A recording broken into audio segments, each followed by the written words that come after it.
Hello friends, मैं doctor V के Sharma government MMR PG college चापा में वाणिज्य विषय में सहायक प्राध्यापक हूँ। अभी मैं MCom second semester business economics के पेपर फर्स्ट बिजनेस साइकिल के ऊपर अपना वीडियो प्रस्तुत करने जा रहा हूँ। इस वीडियो में शुम्पीटर के नव प्रवर्तन के सिद्धांत के बारे में बतलाने का प्रयास मेरे द्वारा किया गया है। तो शुम्पीटर जो एक प्रमुख अर्थशास्त्री थे, उन्होंने व्यापार चक्र के बारे में बतलाते हुए ये कहा था कि जो व्यापार चक्र है वह नव प्रवर्तन के परिणाम से उत्पन्न होता है। नव प्रवर्तन को समझने के लिए हम इस प्रकार से समझ सकते हैं कि बाजार में जो प्रचलित उत्पाद होते हैं, उन उत्पादों में कुछ इस प्रकार से परिवर्तन कर दिया जाए जिससे कि उसकी उपयोगिता में, उसके गुण में, उसके किस्म में, उनके आकार प्रकार में एक अलग रूप से वृद्धि हो जाए, यानी वह उपयोगिता का एक नया स्तर प्राप्त कर ले, तो हम इसको नव प्रवर्तन कहते हैं। और ये नव प्रवर्तन का जो कारक है वो क्यों घटित होता है, इसको व्याख्या करते हुए शुम्पीटर ने ये कहा था कि जो साहसी होता है, उद्यमी, वह अधिक लाभ के लिए प्रेरित होता है और यही अधिक लाभ की जो उसकी प्रेरणा है उसको नव प्रवर्तन के लिए प्रेरित करता है, जिसके चलते दो प्रमुख प्रयोग या दो प्रमुख परिवर्तन उसके द्वारा किया जाता है। पहला परिवर्तन तकनीकी क्षेत्र में किया जाता है। तकनीकी की जो प्रचलित व्यवस्थाएं हैं उनको आमूलचूल बदल दिया जाता है।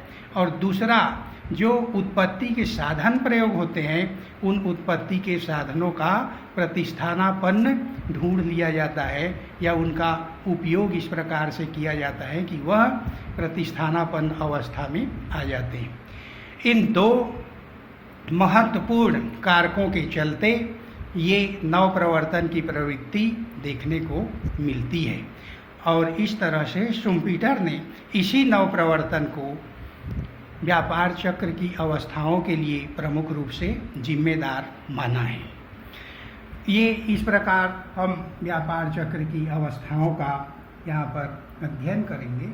व्यापार चक्र ये तो इसकी अवस्थाओं के बारे में बतलाते हुए उनने कहा कि व्यापार चक्र की प्रमुख रूप से 4 अवस्थाएं होती हैं। तेजी की अवस्था, प्रतिसार की अवस्था, मंदी की अवस्था, पुनरुत्थान की अवस्था। तो तेजी की अवस्था का उन्होंने वर्णन करते हुए कहा कि उत्पादन के साधनों का एक उद्यमी अच्छा संयोग प्राप्त करने का प्रयास करता है और ये अच्छा संयोग उसके लाभ में वृद्धि की आशा से प्रेरित होता है। इसके चलते व्यवसाय को करने वाला जो उद्यमी होता है वह बैंक ऋण के राशि का उपयोग अपने नव प्रवर्तन के लिए करता है, यानी उत्पत्ति के साधनों में पूर्ण रूप से वह परिवर्तन करता है, उत्पादन वृद्धि करने का प्रयास करता है और इस प्रकार से उनके द्वारा, व्यवसायी के द्वारा नए फर्म की स्थापना कई अन्य जो व्यवसायी होते हैं वो उनके लाभ से प्रेरित होकर नए फर्म इस उद्योग जगत में प्रवेश करते हैं, जिसका परिणाम होता है निवेश में वृद्धि हो जाती है और कीमत एवं आय में वृद्धि हो जाती है। इसको उन्होंने प्राथमिक लहर की संज्ञा दी है। इसी के बाद आय में वृद्धि और उपभोग में भी वृद्धि परिलक्षित होती है, जिसके चलते जो पारंपरिक रूप से पहले से चले आ रहे उद्योग हैं वे भी अपने उत्पादन को बढ़ाने का प्रयास करते हैं और इस तरह से अर्थव्यवस्था में एक द्वितीयक लहर यानी तेजी की लहर देखने को मिलती है और ये प्राथमिक और द्वितीयक दोनों लहरों का संयुक्त प्रभाव होता है कि अर्थव्यवस्था में तेजी की स्थिति परिलक्षित होती है। इसके आगे जब हम चलते हैं तो प्रतिसार की अवस्था आती है। तो विनियोग में वृद्धि, नए साहसियों का बाजार में प्रवेश, नई वस्तुओं तथा फर्मों के माध्यम से व्यापार में प्रतिस्पर्धा आरंभ हो जाती है और यहीं से रचनात्मक विनाश की प्रक्रिया भी शुरू हो जाती है, क्योंकि ये सभी अवस्थाएं मिलकर संतुलन में व्यवधान उत्पन्न करते हैं, लाभ में कमी होने लगती है और नव प्रवर्तन के प्रयोगों में भी कमी होने लगती है। मौद्रिक आय तथा कीमत में भी भारी कमी देखने को मिलती है, जिसका परिणाम प्रतिसाद की अवस्था का आरंभ होता है। तीसरी स्थिति मंदी। पुराने वस्तुओं के मांग में कमी होने लगती है, कीमत एवं उत्पादन घट जाते हैं। कुछ फर्म घबराकर अपने उत्पादन बंद कर देते हैं और नव प्रवर्तन के जो लाभ होते हैं उससे बैंक ऋण की अदायगी होने लगती है, जिसके फलस्वरूप बाजार में मुद्रा की कमी हो जाती है और इस तरह से यह व्यवसायी के लाभ में कमी ले आता है। नव प्रवर्तन का जो आवेग है वह इस अवस्था में आकर कम होने लगता है और लगभग समाप्त होने लगता है। और चूंकि बैंक के ऋण अदा किए जाते हैं, वापस बैंक के ऋण की वापसी की जाती है, तो बाजार में अपस्फीति की दशा निर्मित हो जाती है और यही दशा मंदी के लिए प्रमुख जिम्मेदार होती है। इसके आगे फिर हम देखते हैं कि पुनरुत्थान की अवस्था आ जाती है। असफल जो साहसी होते हैं वो अपने कारोबार बंद कर देते हैं, लेकिन कुछ निवेशकर्ता प्रेरित होते हैं और बाजार में फिर से विनियोग को आरंभ करते हैं, जिसको कि प्रेरित विनियोग कहा गया है। और ये प्रेरित विनियोग के परिणाम स्वरूप बाजार में पुनः नव प्रवर्तन प्रारंभ होता है और नव प्रवर्तन के आरंभ होने से बाजार में चेतना का संचार होता है और विकास की नई प्रक्रिया आरंभ हो जाती है। इस तरह से बाजार में पुनरुत्थान की स्थिति देखने को मिलती है।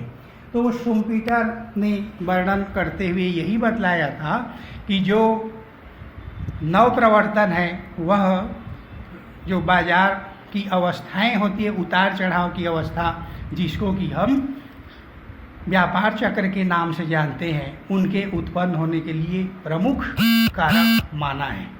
अब आते हैं इस सिद्धांत की कुछ प्रमुख आलोचनाएं। ये देखिए, इस सिद्धांत के प्रमुख आलोचनाओं में चक्रीय उतार चढ़ाव नव प्रवर्तन के कारण नहीं होता। दूसरा, बैंक साख को इसमें अधिक महत्व दिया गया है। तीसरा, नव प्रवर्तन साहसी का कार्य नहीं है। ये नव प्रवर्तन के जो कार्य होते हैं प्रमुख रूप से वो साहसी के कार्य नहीं माने जाते। साहसी इसमें सहायक की भूमिका अदा करता है।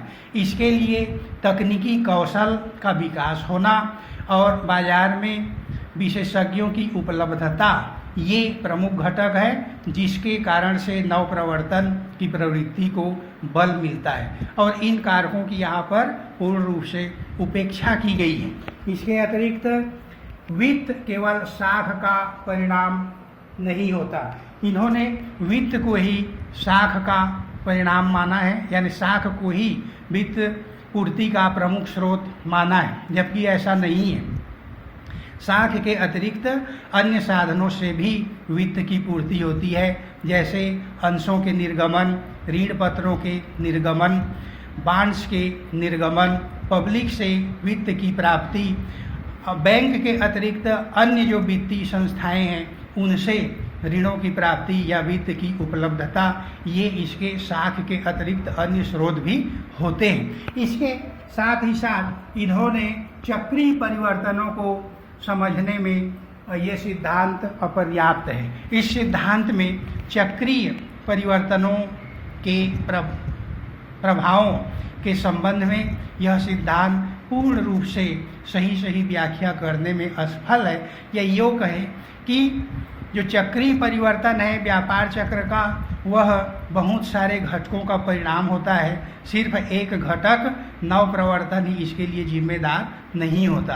तो शुम्पीटर ने इस सिद्धांत को देते समय सिर्फ नवप्रवर्तन को प्रमुखता दिया है और इसके परिवर्तन के अन्य कारकों की पूरी तरह से उपेक्षा की है।